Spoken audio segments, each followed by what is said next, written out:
এক সপ্তাহের মধ্যে জুলাই শহীদ স্মৃতি ফাউন্ডেশনের যাত্রা শুরু হবে বলে জানান উপদেষ্টা নাহিদ ইসলাম। বলেন, এরই মধ্যে ফাউন্ডেশনের জন্য 100 কোটি টাকার অনুমোদন দিয়েছেন প্রধান উপদেষ্টা ডক্টর মোহাম্মদ ইউনূস।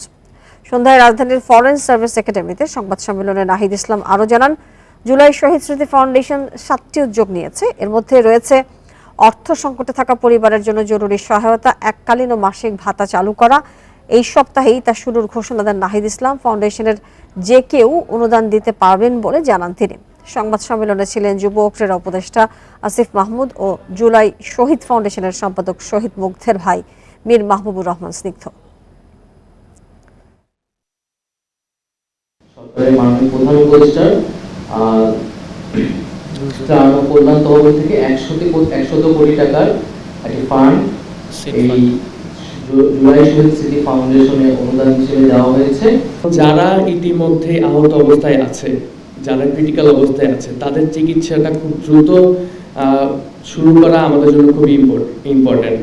কারণ চিকিৎসা যত লেট হবে, বিলম্ব হবে, তাদের আহতর পরিমাণটা তত আরও বাড়বে।